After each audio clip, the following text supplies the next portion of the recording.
Welcome back to episode number 5 of Seattle Sports Scene. On today's episode, we will preview the Sounders' huge upcoming playoff game against LAFC, how the Seahawks saved their season against the 49ers, and what we saw from the Kraken this last week and on their winning streak. We will finish with listener questions and a quick trip around the rest of the state. Let's get into it.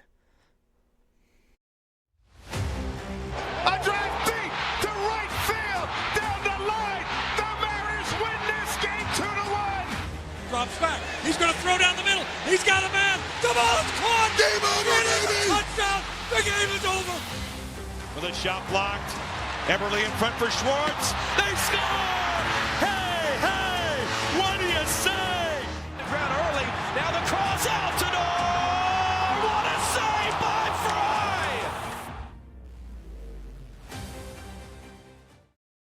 How's it going, Seattle sports fans? Hope you all are staying, if you live in Seattle, hope you all are staying dry out there. There's a pretty big storm going on all over the greater Seattle area right now. But we're back. We're back. Seattle Sports Scene, episode 5. We are super excited here to bring you guys another episode. Got a lot of Sounders content here, some Seahawks stuff. Huge win for the Seahawks. We'll get to that soon. And some Kraken stuff as always. Let's shuffle on over to the Sounders, though. I'm going to bring in my friend here, Seattle Sports Season. What's going on, man? What's up? I am anxiously awaiting this matchup for the Sounders on Saturday. Oh, yeah. This is just so much deeper than a one-game playoff series. This dates back all the way to that very first game when LAFC was brand new in the league and they came in to Lumen Field and they beat us their very first game. And ever since then, you just knew that the Sounders, they just had a little chip on their shoulder against LAFC, and boy, has it just grown as both teams have continued to just face each other in big moments. So I thought that a lot of people that are like probably listening to this don't have a huge understanding of like just how much of a rivalry Seattle LAFC is. And so I wanted to just give a little bit of time to just highlight some of the biggest games that we've played against LAFC in their short history. So we've played a lot of regular season games, but I don't really put too much weight on regular season games in any rivalry. I think rivalries are formed in postseason play and intense when there's something on the line. And then those are just highlighted in regular season play. And you can see that with this, like the Seahawks and the Niners. Like obviously that was a huge win for the Seahawks, but really this rivalry was formed when we played in the NFC Championship game or in the playoffs, you know?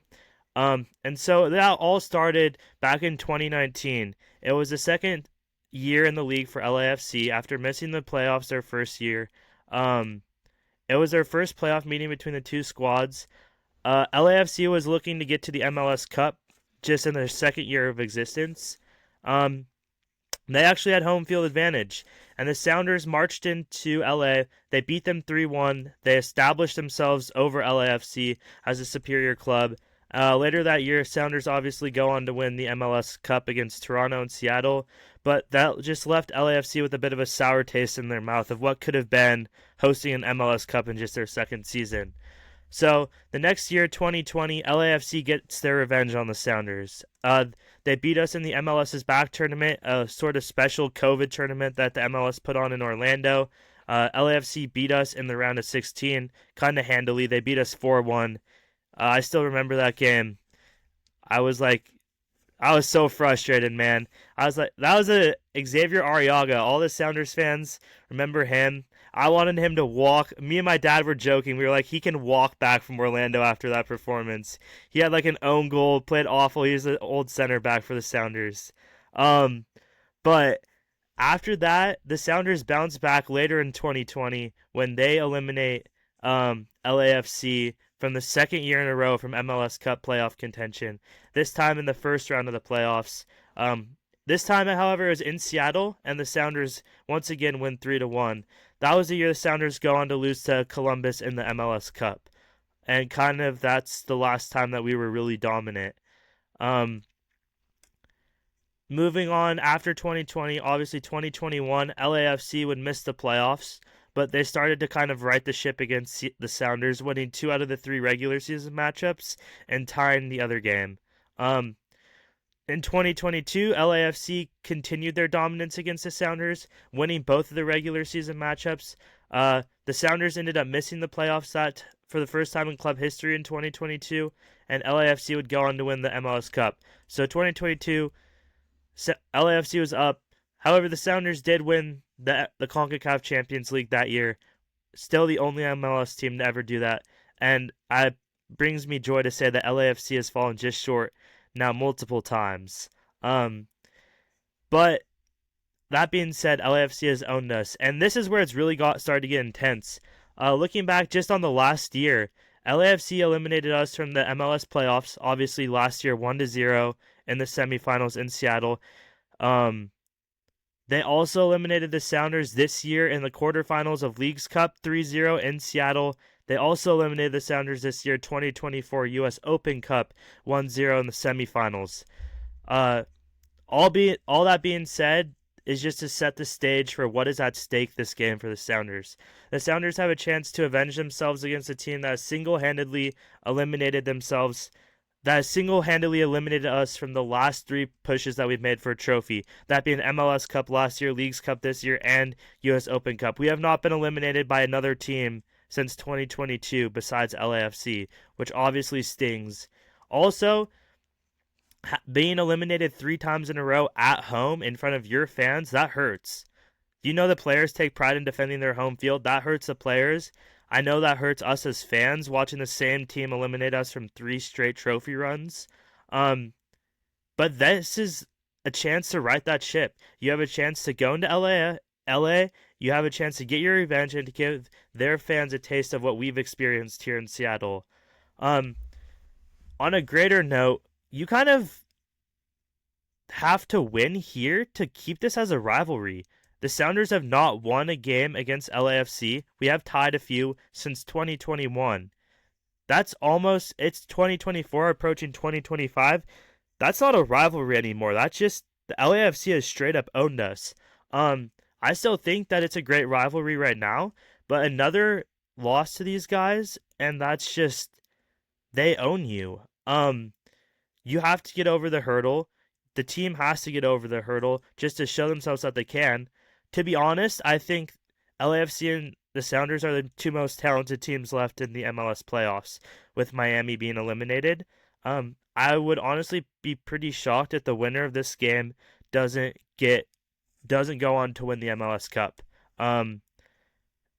Basically, how it's going to play out is LA Galaxy, LAFC, and the Sounders all have hosting privileges over an Eastern Conference team. So basically, whoever wins the West, as long as it's not Minnesota, will get to host the MLS Cup. So you're basically guaranteed a home game if one of us wins for the MLS Cup, and you just have to beat the Galaxy, who have been struggling a bit as of late.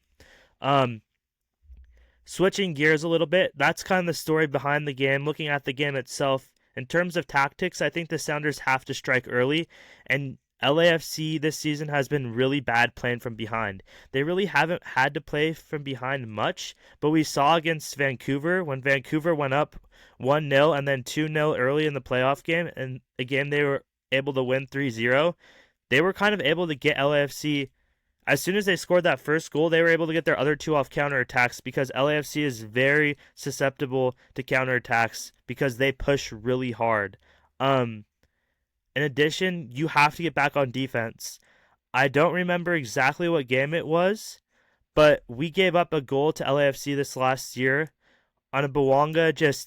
It was an assist from the keeper. The keeper got the ball, drop kick all the way down the field, right onto Bouanga's foot, and he puts it in. You have to get back on defense because they also love to play fast. They love to just play direct, and we have to be able to take that away. In order to beat this team, you're going to have to play pretty much perfect on the road. That's a high standard, but I think the Sounders can get it done. LAFC only lost 2 times at home in 17 matches this season. That's going to be really hard to get in there and get the job done, but I think the Sounders can get it done as long as they play mistake-free. For me, I think my key player, as cliche as it sounds, is still going to be Pedro de la Vega. The Sounders rely so heavily on their wingers in the way that they build up their attack, and we need Pedro de la Vega to play like the designated player that we signed him to be. Between Paul Rothrock on one side and Pedro de la Vega on the other side, they have to be able to create their own space and win their one-on-one matchups against the LAFC outside backs, because the way LAFC plays defense, there's a lot of space to be had if your wingers can win their one-on-one matchups and get crosses into the box. They really, however, I don't know if this is how they always play it, but it's against how they play against Seattle. They just stack the box. They don't really let us have any space in the middle of the field. Rusnak has gotten suffocated against them. We just need to use the width of the field and just be able to beat the guys one-on-one on the outside. And I think we'll really be able to see the Sounders capitalize on those chances. All that considered, I'm cautiously optimistic about this game. I'm really nervous about what could happen if it goes wrong, and I do not want to see us lose to LAFC again. I don't know if I can handle that, but we have to just capitalize on our chances that we get.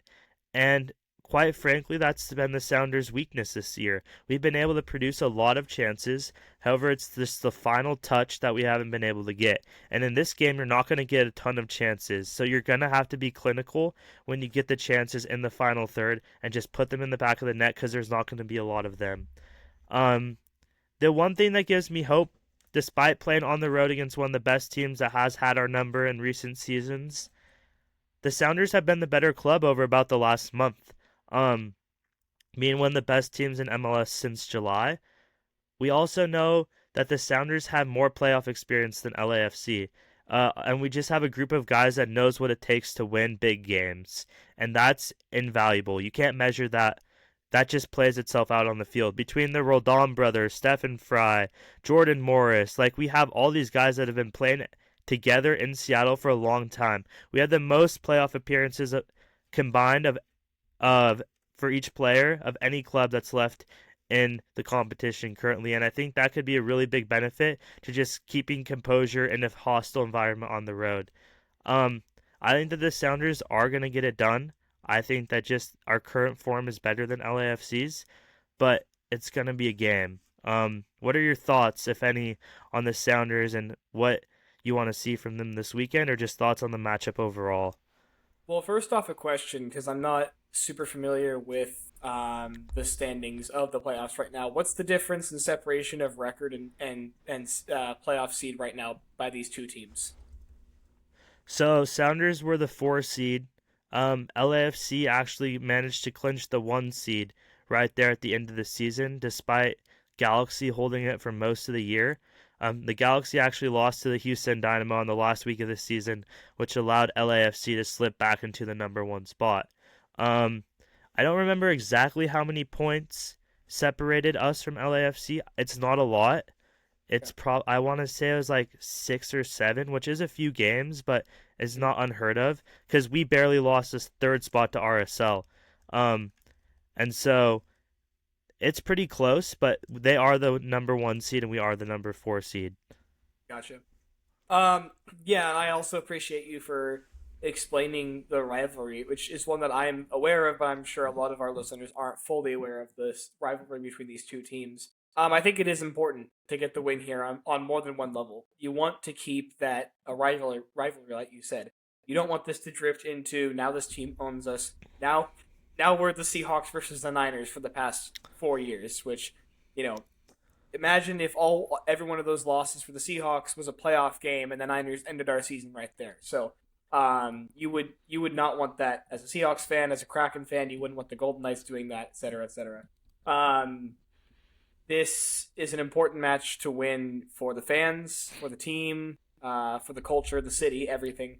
And I think, yes, getting on the board early, or at least, putting good pressure on the offense, tiring LAFC out early, is how you're going to win this game. So I think it's important really to just get that offensive firepower moving early on to beat this team. And gosh, I hope they beat them. Yeah, I hope they get it done. I'm going to be one anxious person watching this game, but for sure, we will see. I want nothing more than to just finally get over that hump, because I really do believe that if the Sounders get over this hump, the MLS Cup is theirs to lose. So we'll see how that plays out. I trust in our ability to take care of the Galaxy or Minnesota, but obviously you just got to get past this game first. Um, Kind of switching gears, that's all that I have for the Sounders game. Over to the Seahawks game against the 49ers that we saw this last week. The Seahawks finally break the streak. Brock Purdy's handed his first loss against the Seahawks. If I'm not mistaken, that was also Geno Smith's first win against the Niners. You are not mistaken. Yeah, so it has been a long time. It has been since the Russell Wilson days that we have seen the Seahawks beat the Niners. Not only did they get it done on the road in a game that I was expecting, if the Seahawks to win this game, I was expecting to win an offensive shootout. As soon as this game kind of became a defensive battle, I was not expecting the Seahawks to pull this out. But props to the Seahawks defense. I think that's the story of this game. Despite Geno Smith leading that last-second touchdown drive, the story of this game for me is the run defense and how much it improved through the bye week. I was so impressed with this defense holding Christian McCaffrey to 4.2 yards per carry. That in itself, 4.2 yards per carry, is a number that most teams would live with. Like, as an offense, 4.2 yards per carry is not disgusting. Like, that's functional. But against this Niners team, with Christian McCaffrey back there holding to 4.2 yards per carry, is fantastic. Jordan Mason did have a few good rushes in there, but really it's just McCaffrey with 20 carries for 80 yards. And so that was just fantastic. I'm not sure what happened. I don't know if Dodson was actually the problem, or if McDonald just kind of figured out what he wanted to do with 2 weeks to watch film. But whatever they did, it worked, and I was really impressed. What were your initial thoughts on the Seahawks game? Well, I mean, hats off to the defense. They did a fantastic job, but you have to also see that, like, this defense played well against the Rams too. This wasn't too much of a different defense from that Rams game. And I just think the run defense was just, like you said, incredible. You hold Christian McCaffrey to 79 yards on 19 carries. That's one of the lowest he's rushed this season. In a while. Granted, this is his second start to the season. I think he played last week. But last week was a lot of receiving. It wasn't a lot of rushing. So yeah, I think great job on the run defense. The defensive line did well. The secondary was a little rocky. But it wasn't anything too terrible. Juwan Jennings is a great, second, third string wide receiver. He puts up 91 yards on you. Other than that, you hold McCaffrey to 27, Debo to 22, Juszczyk to 12. Like, Ricky Pearsall didn't even get a reception, and he was on the field for quite a few plays too. It wasn't like he had a minimum amount of snaps. So I think they really just did a good job all around on the defense. I mean, when you hold this Niners team to 7 points at the half and hold them to 10 after 3 quarters, you're doing something right, because this Niners offense gets going even against some of the not so well off teams in this league. I was curious about trying to look at the difference in sacks for both teams, but I'm having trouble finding the stat for that because ESPN is not wanting to be my friend today. Yeah, sacks was 49ers had 4 sacks to Seahawks 2. Yep. The line was not great, but also you're going against a really good defensive front. I thought it was a really unfortunate game for Abe Lucas to have to come back to. And they kind of, at times, put him on the island against Nick Bosa, which is a really unfortunate matchup as your first game back in NFL action in a while. That being considered, I thought that he played pretty well. Obviously, he's going to have room to grow, but just to see him back on the field was a huge step in the right direction for the Seahawks offensive line. I also think that it is considerable to remember that George Kittle didn't play this game. George Kittle was a huge part of the Niners offense. And I think we saw that, I think it's Eric Sarber is their backup tight end. He's just not George Kittle. Not making excuses for the Niners or anything, but that was considerable. And I'm glad that happened to line up right when they played the Seahawks. Yep. But I honestly thought, as soon as Geno Smith threw the pick, I thought this game was going to be really tough to win. It wasn't until we kind of we return the favor, the big man interception. Because I said before the game, you have to win the turnover battle, and the Seahawks did not win the turnover battle, but they didn't lose it, and so they gave themselves a chance to win. And at the end of the day, Geno Smith put a drive together. Um, Props to JSN, another fantastic game. He is kind of just turning into what Tyler Lockett was for the majority of his, when he was young, the majority of his career. Just doesn't necessarily get in the end zone, but he's just so good at just finding the spot, the soft spot in the zone. And that's all that you really want out of a slot receiver. And JSN is really starting to find his spot in the Seahawks offense. What did you see from JSN this week that really made you happy? Well, that's 2 weeks in a row that JSN has proved that he is him. Like, this kid is, my goodness, this kid is so talented. I love watching him play. 10 receptions for 110 yards and an average of 11 yards per reception is insane for somebody who's as new to the NFL as he is. And like we've talked about already, Niners defense missing a few players, whether it's injuries that have been there for a while or that are more recent. Like, this Niners defense is not a bad defense. Like, just played phenomenal. Last week against the Rams, played phenomenal. All season, he's been great. But the threat of him and DK is really causing some issues. And then even if Tyler is not for defenses, and even if Tyler is not getting receptions, Tyler is an excellent route runner. We all know this. And so he's pulling away his defender, or even maybe possibly more than one defender. Who knows? On whatever crossing routes he's doing, whatever deep routes he's doing. I obviously miss seeing more Tyler Lockett receptions. He's one of my favorite Seahawks receivers of all time. One of my favorite Seahawks players of all time, rather. But JSN is definitely stepping up and looking like he's going to be that player who will be, filling in for him in the years to come when he eventually retires. So, he's just playing incredible and starting to get some national recognition for it too. I saw the NFL repost a couple of his catches, and people are just talking about JSN, turning out to be bigger than they thought he was going to be. Yeah. Another thing with JSN, that's 10 catches on 11 targets. Like, he doesn't drop the ball either. Oh, absolutely. He's insanely consistent. Besides the one drop that he had against the Rams, which kind of came back to hurt us, considering that it was picked, he has really good hands. Props to Geno Smith. He had a good game. He put the ball where it needed to be. Kind of just like switching gears to the defense. Ernest Jones and Tyrese Knight played fantastic, obviously in the new linebacking core. Also, huge game from Spoon. He didn't have an interception. He didn't have a sack. He didn't really have a tackle for a loss.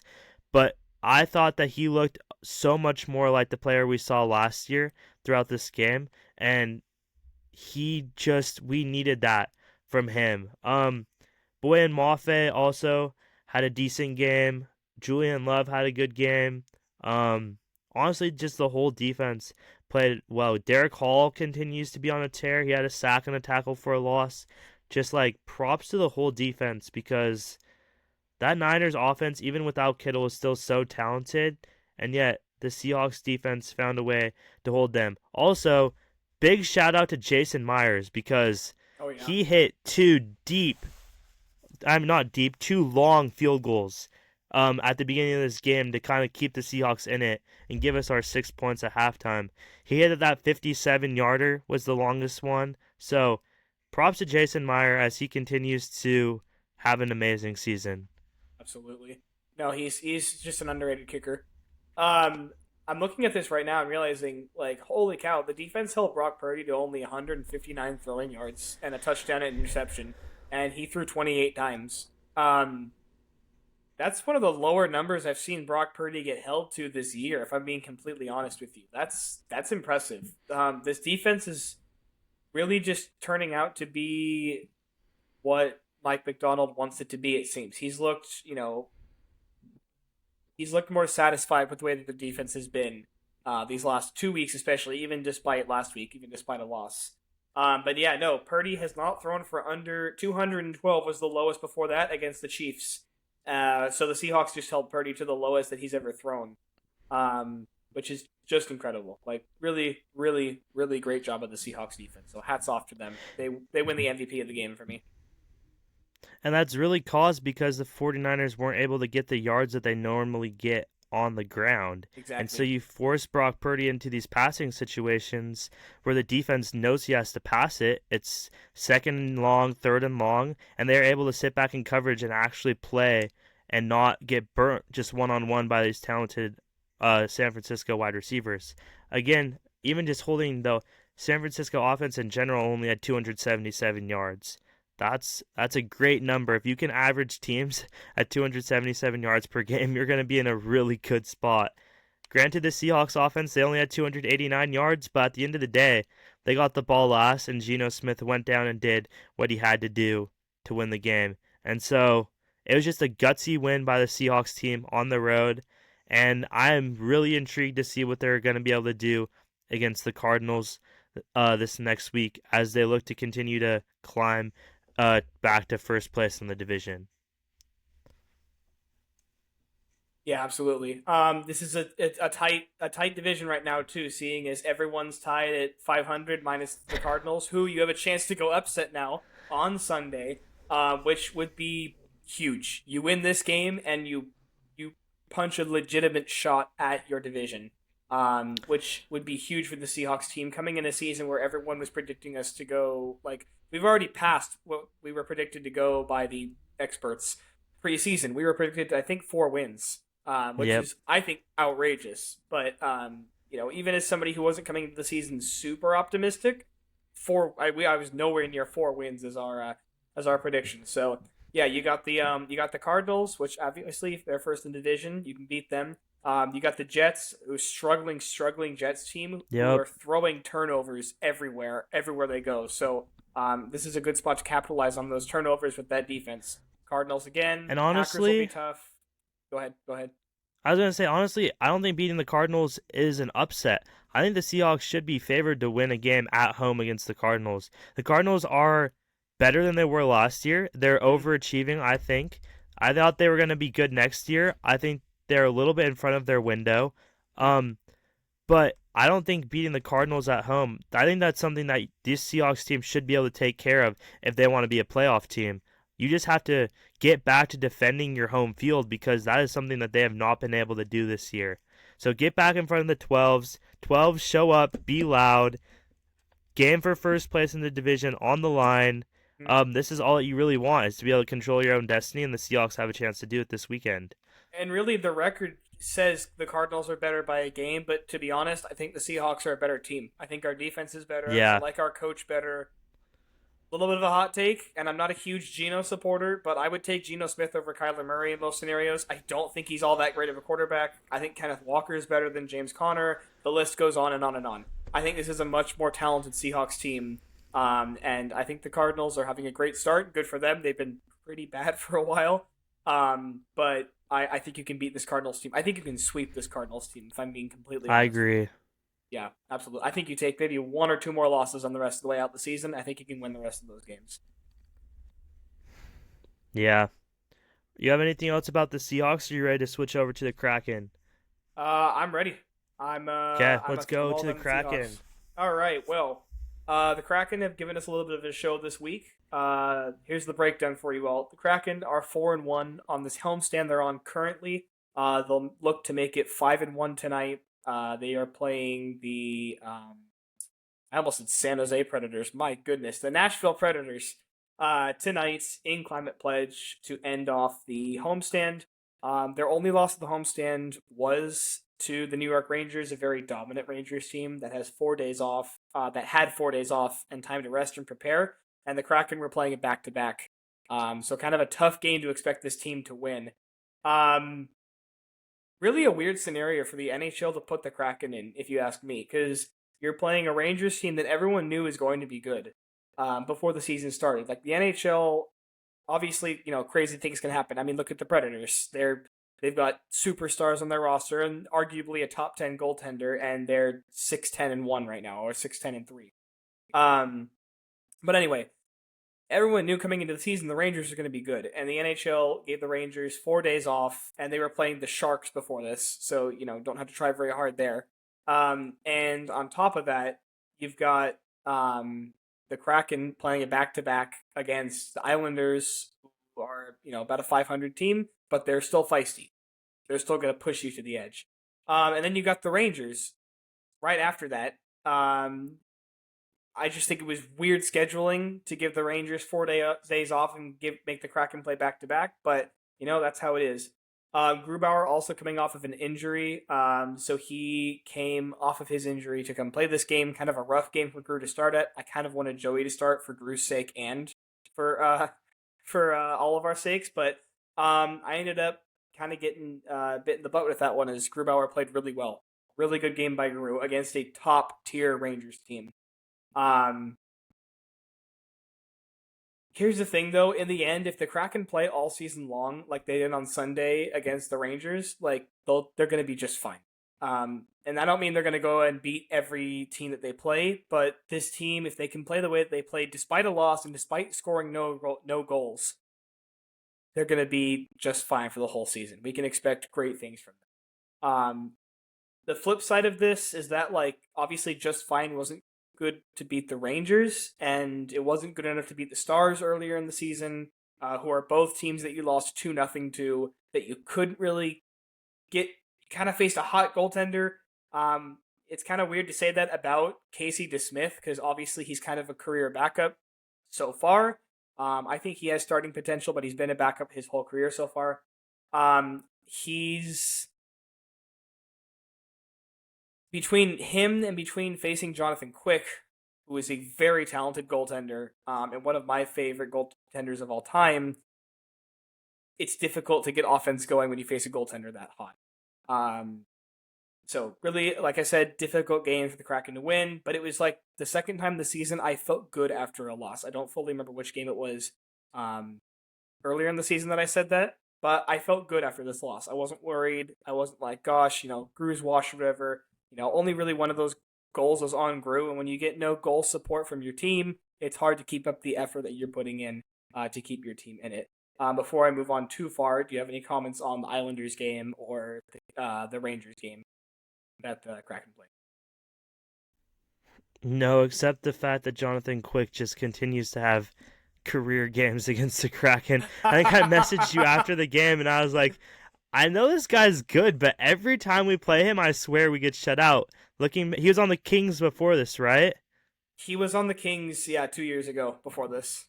Yeah, I remember some Kings games, and I was like, wow, we are just getting owned by this guy. So other than that, I just am encouraged from what I've seen from the Kraken. Yeah, I think if they can pull out a win tonight against a struggling Predators team, which I think they should be able to do, despite the talent the Predators have, especially on a 2-day rest, where you're on a two days rest at home is big. On a long homestand, I have hope that the Kraken can pull this out, and getting 10 out of 12 points on a homestand is fantastic. So, I don't know. Go ahead and head into the bad news here. Yeah, absolutely. And yeah, Jonathan Quick's been basically a career Kings player.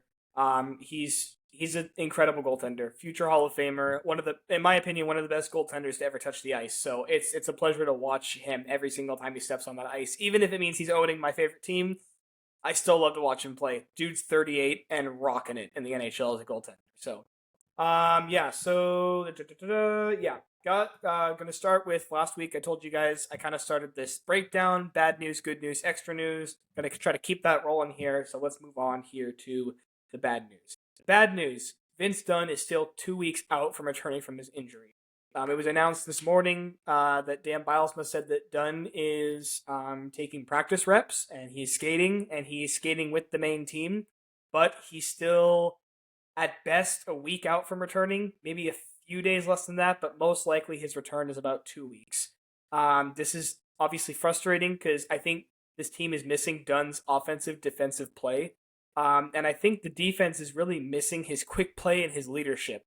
And even if it's not leadership in being a role model for the team, it's leadership in he's a lot like Yanni Gord, and he's not afraid to get in and say something or rile up the team or try to mess with the other team. He's the pepper pot, Mark II. He's somebody who can get energy going on the bench. We've been missing that on this team in some cases and sometimes. And sure, Monty's doing a very good job filling in for him. A very good job filling in for him right now. He's done great. He's got a lethal slap shot that is, very close to Dunn's slap shot or his wrist shot that he has. But this team is way more familiar with Dunner and his play, so obviously they're missing it right now. Bad news part 2. Shane Wright has been a healthy scratch for 2 games now, as it was announced hours ago that he will be sitting tonight on the bench against the Predators. Bilesma on the matter said this, quote, "As the games have gone along here, I think Shane's game has not been trending in the best direction. Really the message is take a reset, watch the game tonight," and which he did, and get back to focusing on playing the way that you can play. As we know, he's sitting for his second game, and I wonder if this is kind of a harsh move on the Kraken's part, seeing as he's a rookie, and the Kraken don't have the greatest of environments for new players to come up and be successful. For this to happen, like, obviously we have a great development pool. Like, the Kansas City Mavericks are great.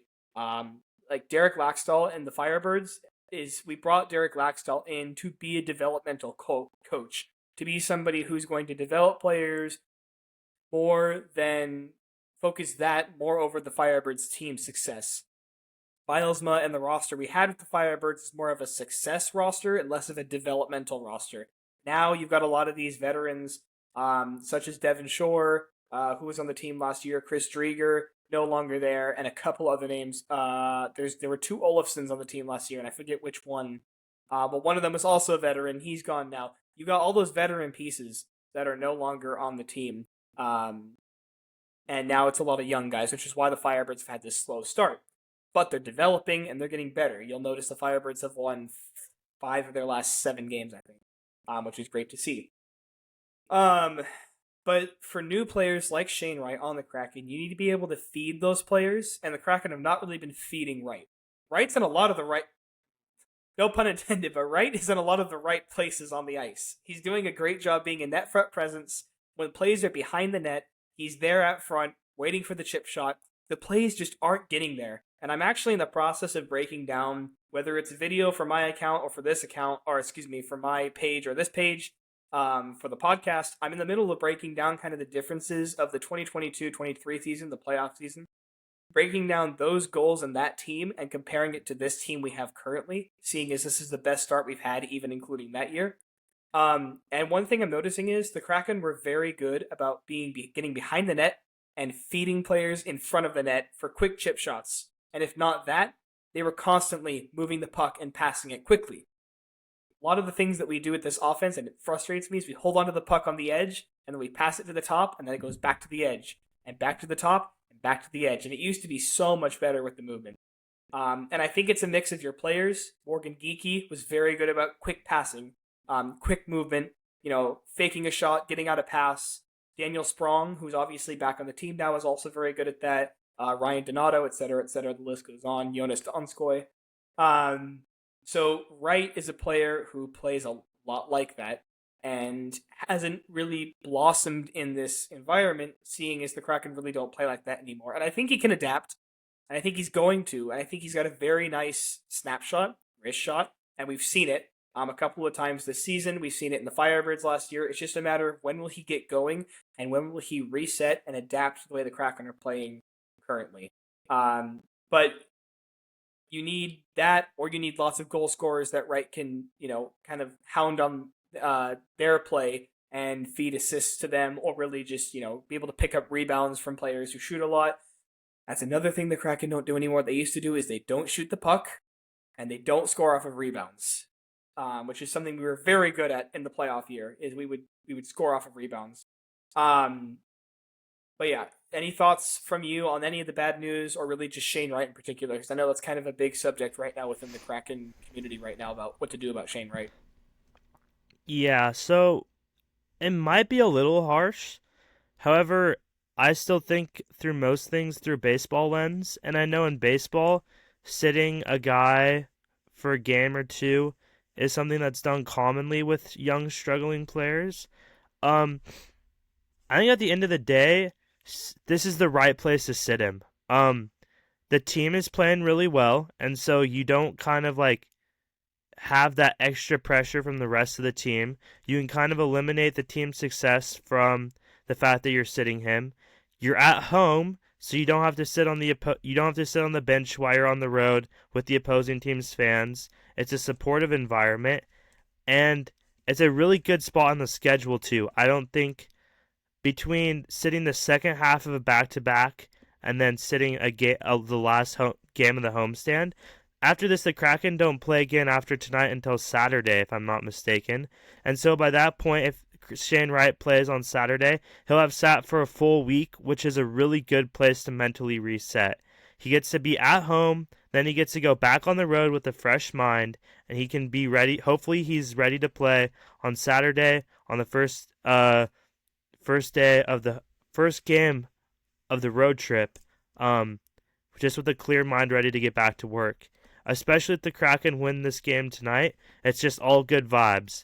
The team isn't really going to be thinking about how he sat. He's obviously going to be thinking about it, but as long as the team keeps winning, he's going to be in a better mood. You can win tonight, you get back on the ice on Saturday, and hopefully he's just a man on a mission after that. I know we talked a lot about last episode about how Kraken fans just need to be patient with him, and I think that's just a part of this process, is letting him have time to mentally reset, letting him have time to watch, seeing what his teammates are doing to find success on the ice. And so, all things considered, maybe 2 games is a little harsh, but for me, I think that it was probably needed for him to fully get that mental and also physical reset as a player who hasn't really played with the physicality of the NHL for extended amounts of time in his career.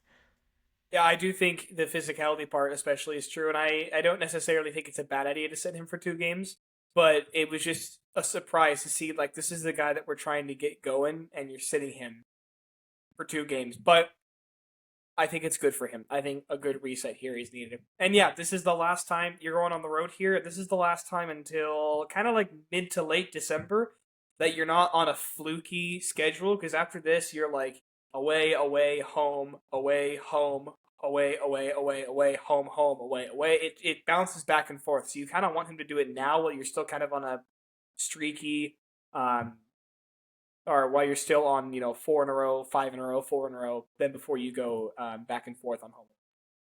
Okay, buzzing through the good news and extra news here, so we have some time to answer your guys' questions, which we had a lot of this week. The good news, the Kraken have a chance to improve to 5-1 on this homestand, a struggling Nashville team that is on a bit of a heater right now, but the Kraken are trending up as of late as well, winning 5 of their last 6, as we said. Winning 4 of their last 5.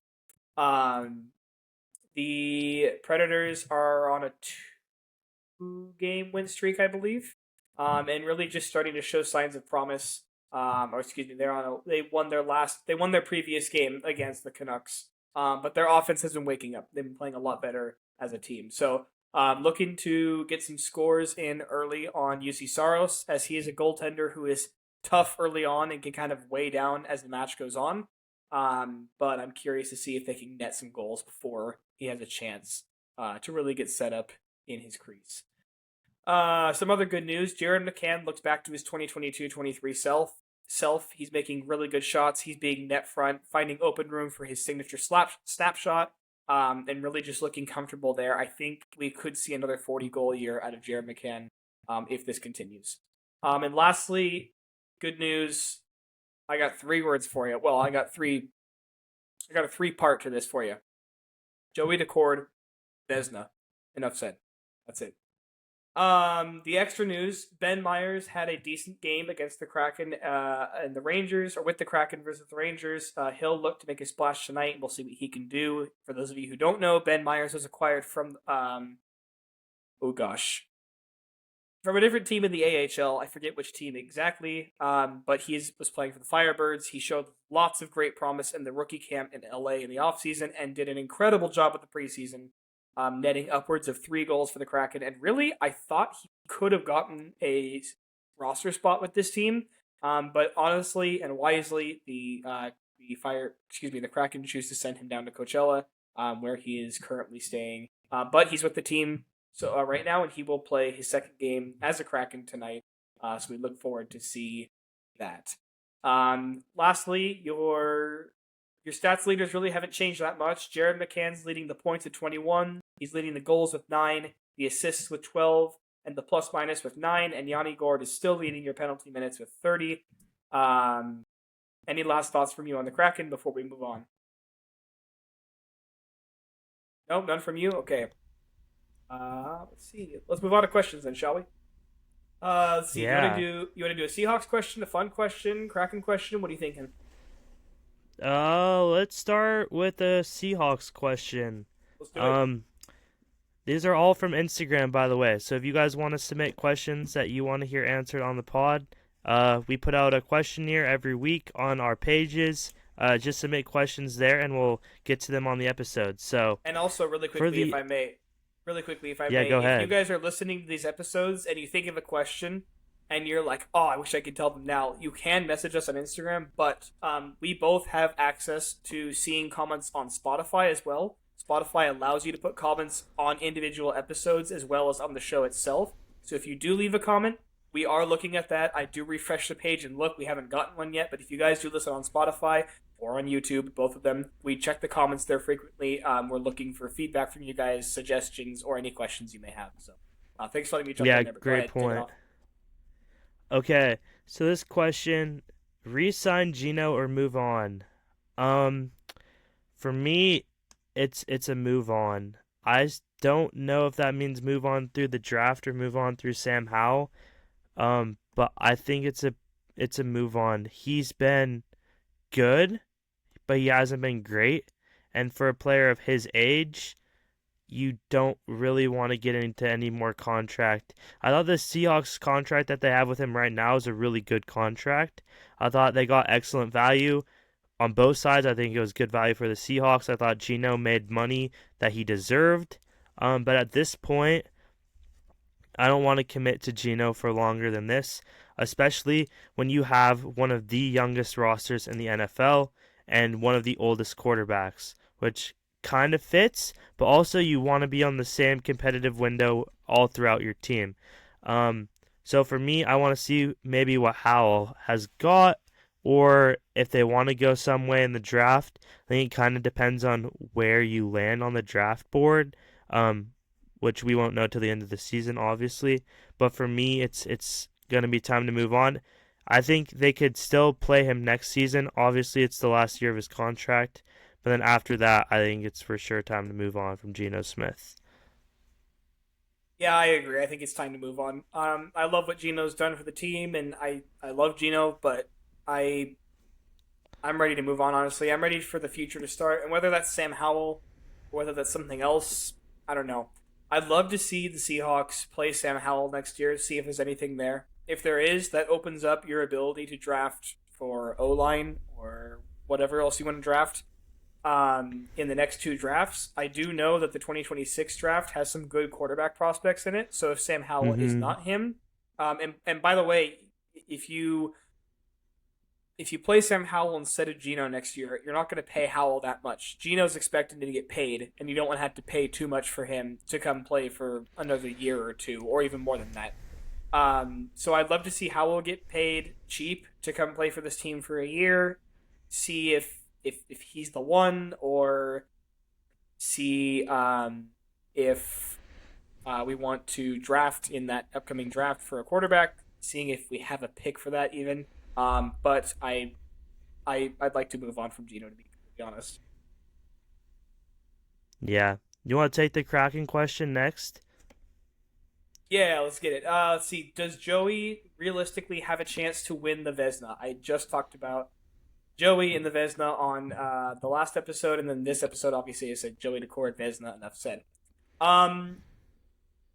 Does he have a chance? Yes, he does have a chance. He's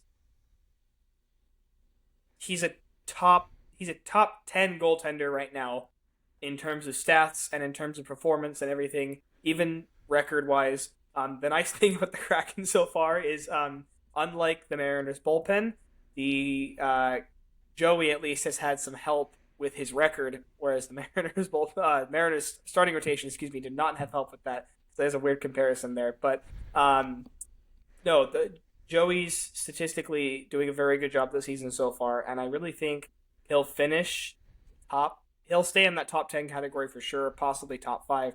I just don't know if he's going to win it. I think it's going to be really hard to compete with goalies like Igor Shesterkin and Jake Ottinger and Connor Hellebuck. And honestly, if he gets more starts, Jonathan Quick. If Quick gets more starts, he's a Vezina possibility. He just hasn't. You have to hit the minimum amount of starts to get that trophy. Joey will finish top 10 this year. I can confidently tell you he will. Will he win the Vezina, though? It's going to be all about if he outperforms at least the likes of Connor Hellebuck. If he outperforms him, then he should win it, no brainer. Even if Hellebuck's not, one of the top goaltenders of this season. That's kind of my thoughts on Joey getting the Vezina. Yeah, and a lot of the time these end of the year awards are so dependent on team success, even though they shouldn't be. You see that in the NFL, you see that in the MLB, NBA, all of these leagues, despite them saying that it's not, it kind of goes hand in hand. If you have one of the best goalies in the league, normally your record is going to be better because of that. And I think that because the Kraken aren't going to, most likely, unless we go on some insane run here, they're not going to end as one of the top best teams in the NHL. And so it's going to be hard for a Kraken player to win one of these yearly awards. Yeah, absolutely. It's going to be hard to win an award like that when you're a 500 team, which is why it helped Matty when he won the Calder. Yeah, I'd say the only award that doesn't really apply to that is Rookie of the Year or the Calder in the NHL and kind of any league. The Rookie of the Year kind of tends to go to a player on a team that's not as good just because those are teams that tend to have more talented young guys. But overall, it would be awesome to see he has a chance, but probably not realistic. Switching over here kind of to a Mariners question. Can this Mariners team win the World Series in the next 3 years? Yes. I think that they can because of the pitching, and all that it takes is to get in, and you can have something crazy happen. And I think this Mariners team will be in the playoffs in the next 3 years. Maybe not all 3 years, but all it takes is one special season, one special playoff run even. You don't even have to have a special season. If you can squeak in, is it likely that the Mariners win in the next 3 years? I'd say not likely. But can they? Yes, they can. It really is going to come down to two things for me.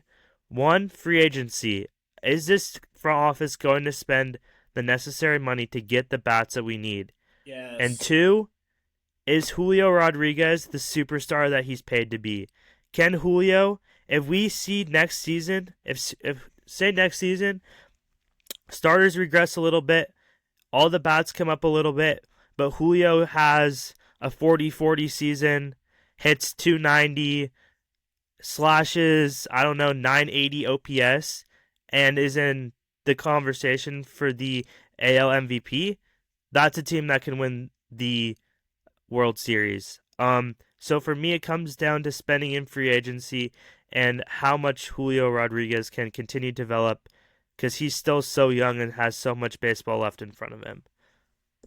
Yeah, for me, it's like, can the Mariners win the World Series in the next 3 years? Yes.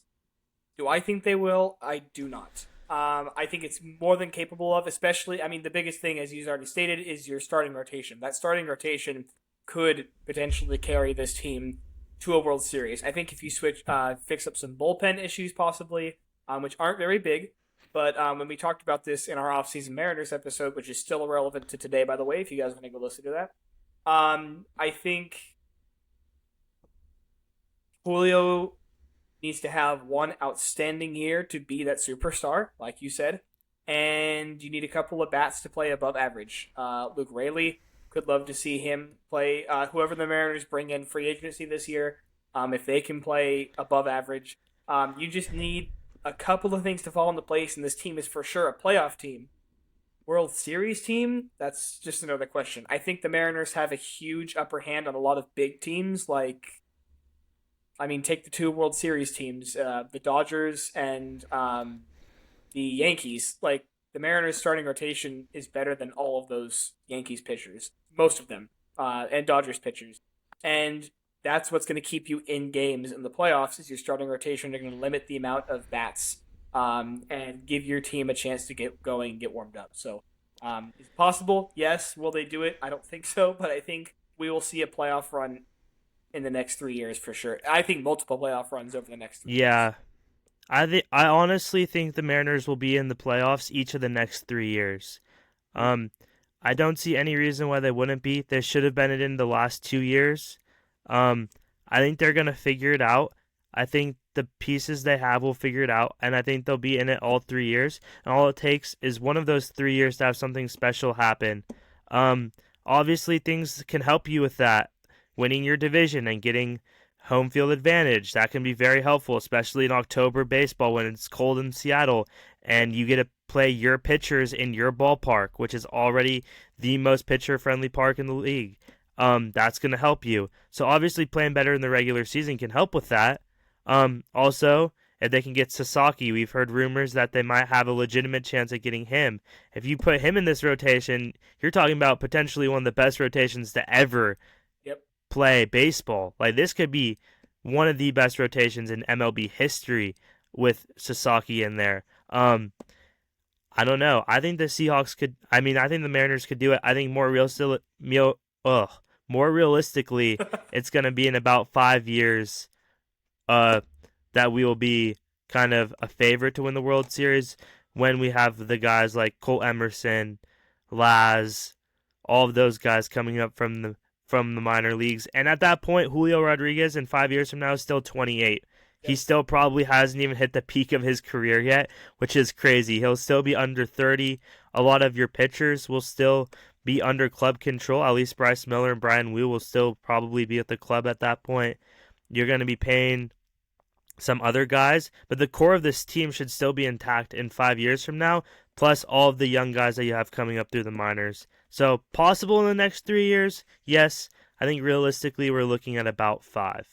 And I'm not gonna lie, I'm holding on to the tiniest bit of hope that Mitch Garver's year with us this year was just a fluke year, because he's never been a huge bat, but he's been somebody who can bat above average field, like I was saying, for the other teams he's played for. So I'm really hoping this year is Mitch Garver's turnaround year and he starts hitting. Because if we had a Mitch Garver hitting above, what was he hitting, 140 this year? If he was hitting 230, 220, we maybe make the playoffs. If he's hitting 220 and gives me like 5 more home runs, because he was one of the last at bats in a lot of final situations. So it's crazy that a below average Mitch Garver could make this team in the playoffs last season. Not just, all you have to do is not hit 160 and this team could have made the playoffs. I think there's absolutely zero chance. You guys can keep receipts on this. Come back and send me the clip. I do not care. There is no way that Mitch Garver is worse than he was last year. The only way for him is up. He has to be better. I think Mitch Garver will be back to probably closer to his career averages, probably sitting around 240, 230, which still isn't great, but that is so much better than what we saw from him from this year, and I still think that he could be a productive player on the team. Anyways, there'll be plenty of time to talk about this Mariners team as we continue to go through the offseason. We got one more question here, just kind of a fun question. Top 3 favorite Seahawks of all time. Go. Oh my goodness. I can't go too far back because the LO Beat and Russell Wilson days are my favorite. I'm gonna say Cam Chancellor. Oh.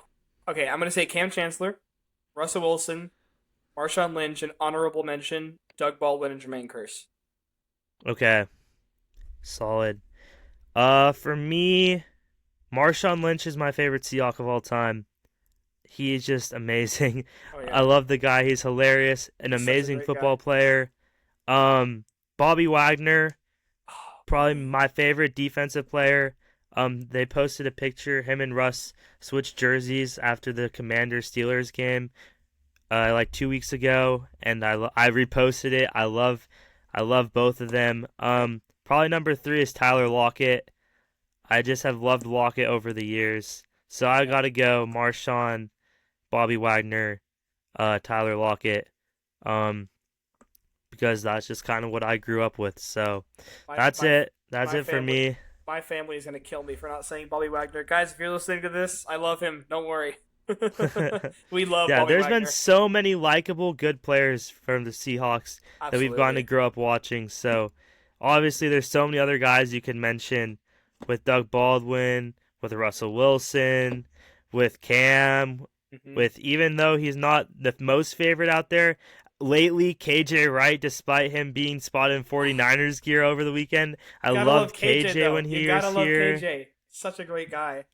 And there's Just even so some many players. there's even some forgotten players in like the offensive line. Like Justin Britt is like my favorite Seahawks Yeah, center of all time. Max Unger was incredible. Like there were some great. Michael Bennett was great. Like the Seahawks team had some great players. So don't ever yeah. forget Brian Walters, the most dangerous kick returner of all time. Oh Me and yes. my dad have a running joke. It is never going to go away of the always dangerous Brian Walters and how every single time he was back there to return a punt, he fair caught it. He might have returned two the entire season. Other than that, just sure hands, put that hand up, and he was bringing that ball in, which, hey, if you can catch the ball, you can be a punt returner. Oh yeah. But so many likable guys on the Seahawks team throughout the years. We've been very Absolutely. blessed. Yes, we have. Just to close up here, doing what we normally do, just going around the state.